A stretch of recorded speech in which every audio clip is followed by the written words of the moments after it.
पुणे में हाल ही में हुई दुखद घटनाओं के बाद मुख्यमंत्री देवेंद्र फडणवीस ने कहा कि अस्पतालों में पाई गई कमियों को दूर करने के लिए एक विशेष समिति गठित की जाएगी। फडणवीस ने मीडिया से बात करते हुए कहा कि इस मामले में दोषियों को बख्शा नहीं जाएगा और उन्हें सख्त सजा दी जाएगी। साथ ही उन्होंने ये भी कहा कि भविष्य में इस तरह की घटनाएं न हो, इसके लिए SOP तैयार करने के प्रयास चल रहे हैं। उन्होंने अन्य कई मुद्दों पर अपनी प्रतिक्रियाएं दी। आता आपण आपल्या कायद्यामध्ये याच अधिवेशनात बदल करून पुन्हा काही अधिकार हे धर्मदाय आयुक्तांना दिलेले आहेत। आपल्या लॉ अँड ज्युडिशरी विभागामार्फत आपण त्याची देखरेख देखील करतो।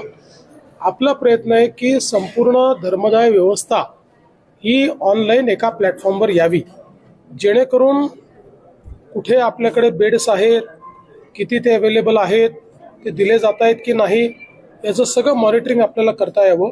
आणि याकरता CM ऑफिसमध्ये जो आपला मुख्यमंत्री आरोग्य कक्ष आहे तोही याच्याशी आम्ही जोडण्याचा प्रयत्न करतो, जेणेकरून त्यांच्यावर एक दबाव राहिला पाहिजे।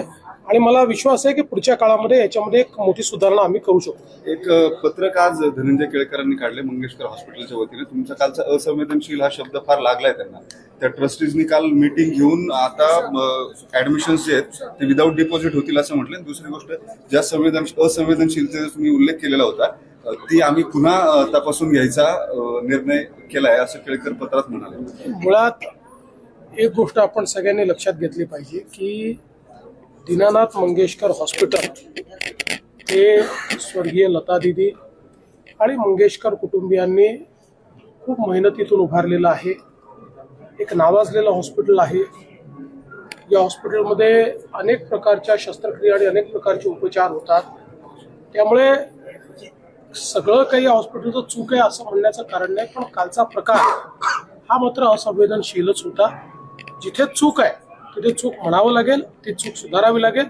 जर ते सुधारण्याचा प्रयत्न करत असतील तर मला त्याचा आनंद आहे। आपल्या या ज्या समित्या आता नेमलेल्या आहेत, धर्मदाय आयुक्तांच्याकडून नेमलेली समिती आणि आरोग्य विभागाची समिती, काही फाइंडिंग्स आल्यात का समोर? प्राथमिक फाइंडिंग्स आहेत, पण जोपर्यंत आम्ही नेमलेल्या कमिटीचे फाइंडिंग्स येत नाहीत तोपर्यंत त्याच्यावर बोलणं हे अर्धवट।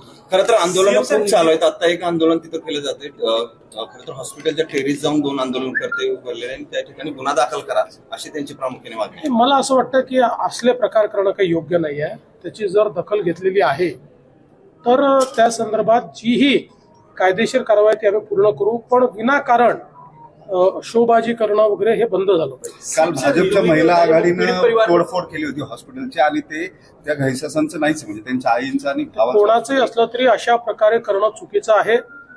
महिला आघाडी कोणाची असो, ती भाजपची असली तरी हे चूक आहे। सर हिंदी में बताइए, पीड़ित परिवार ने मुलाकात की आपसे दिसंबर पीड़ित परिवार ने मेरी मुलाकात ली है। मैंने उनको आश्वस्त किया है कि हमने एक कमेटी तैयार की है। कमेटी आज पहुंची है।